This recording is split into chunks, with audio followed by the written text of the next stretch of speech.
백인철입니다. 오늘은 제가 지난번 비디오에 이어서 왜 캐나다로 이민을 왔는지 그에 대해서 말씀을 드리겠습니다. 본론에 들어가기 전에 여기 날씨 말씀드리면은 이제 눈이 왔습니다. 그저께까지만 해도 날씨가 굉장히 좋아가지고 이제 봄이구나 생각했는데 어제 또 눈이 한 10cm 정도 내렸습니다. 그래서 제가 눈을 한 3번 정도 치웠거든요. 어제 토요일이라 가지고 집에 있으면서 계속 눈을 치웠습니다. 그리고 오늘은 뭐 눈은 내리지는 않는데 바깥에는 지금 눈이 좀 쌓여 있는 상태입니다. 지난번 비디오에서 제가 이제 캐나다로 이민을 신청한 이유, 오게 된 이유가 크게 두 가지라고 말씀을 드렸거든요. 첫째는 의료보험제도, 정부에서 100% 의료를 책임져 준다는 거. 그리고 둘째로는 캐나다가 세계에서 가장 살기 좋은 나라 넘버1이라는 것 때문에 이민을 신청했었거든요. 그 제가 이제 이민을 신청하고 한 1년 반 정도 돼서 이제 영주권이 나왔습니다. 이제 캐나다에 와서 살 수 있는 영주권을 받은 거죠. 그런데 이제 제게 좀 변화가 생겼습니다. 그때는 제가 이제 처음 근무했던 금융회사를 그만두고 회사를 옮겼습니다. 옮긴 회사가 독일계 외국인 회사였습니다. 거기에서 이제 자금 과장으로 일을 하고 있었습니다.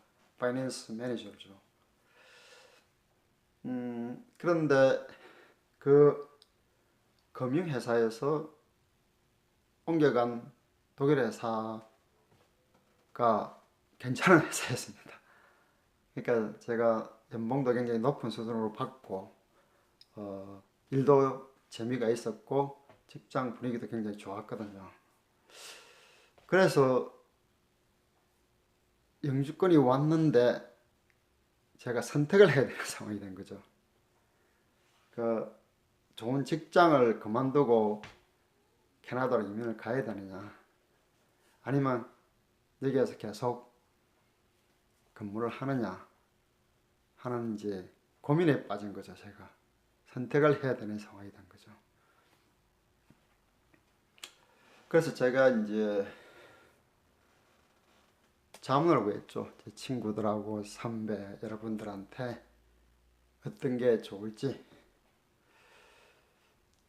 당시에 이제 제가 자문을 구했던 친구 한 명 있었는데 제 직장 동기였죠.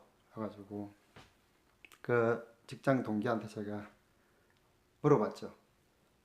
야, 내가 캐나다 영주권을 받아서 이민을 가고 싶다. 그런데 어떻게 생각하냐 하고 물어봤죠. 그러니까 그 친구 대답이 굉장히 샤킹하더라고요. 야, 백인철, 나 미쳤냐? 그러더라고요. 그래서 제가 깜짝 놀라서 왜 그러냐 그러니까 저보고 이제 캐나다로 이민 가지 말아야 될 이유 3가지를 그 친구가 이야기를 하더라고요. 그 첫째가 연고가 없다 그러죠. 노 네트워크라고. 그러니까 당시에 제가 캐나다에 아무도 아는 사람이 없었습니다. 이제 가족도 아무도 없었고 뭐 친구 전혀 아는 사람이 없었거든요. 그러니까 완전히 이제 캐나다로 가게 되면은 맨 땅에 새로 시작한다 이런 거였죠. 너무 리스크가 크다는 거죠. 두 번째로는 돈이 없다는 거였죠. 당시에 제가 뭐 저축한 돈이 별로 안 됐거든요. 제가 가진 제 재산이라고는 전세 서울에 있었던 거 그게 한 5천만 원 정도 됐거든요. 그게 제 재산 다 했거든요. 그러니까 너무 돈이 없다 그러죠. 그리고 그 당시에 제가 또 캐나다의 대학원에 신청을 해서 가서 대학원에서 또 2년을 공부해야 되는 상황인데 단돈 5천만 원 가지고 어떻게 캐나다 가서 대학원 공부를 하고 또 잡을 잡고 생활을 하냐. 도저히 불가능하다는 거죠. 그리고 이제 세 번째 마지막으로는 저보고 나이가 너무 많다는 거예요. 그때 제 나이가 35살이었거든요. 그러니까 유학 가고 이민 가서 새로 생활하기에는 너무 나이가 많다는 거죠. 당시에 제가 이제 결정을 내리기 참 어려웠던 게 제가 다니고 있던 그 외국인 회사에서 규정이 저에게 좀 불리하게 규정이 있었습니다. 저는 이제 이민도 가고 유학도 하고 하면서 만약에 유학 생활하고 캐나다 생활이 마음에 들지 않고 저한테 안 맞으면 다시 한국으로 돌아와서 이 회사에 제가 다니는 회사에 이 회사가 좋은 회사니까 복직을 할 수 있는지 제가 물어봤죠. 근데 제가 다니고 있던 그 외국인 회사에서는 규정이 복직이 안 된다 그러더라고요. 한번 회사를 떠나버리면은. 그러니까 저는 회사를 그만두고 유학을 가게 되면은 다시는 이 회사에 돌아갈 수가 없는 거죠. 그리고 그 당시에 제가 이제 여러 사람한테 자문을 구했는데 대부분의 사람이 좀 부정적인 의견이 많았습니다. 캐나다에 가서 새로 시작한다는 게 굉장히 이제 위험 부담이 크다는 거죠.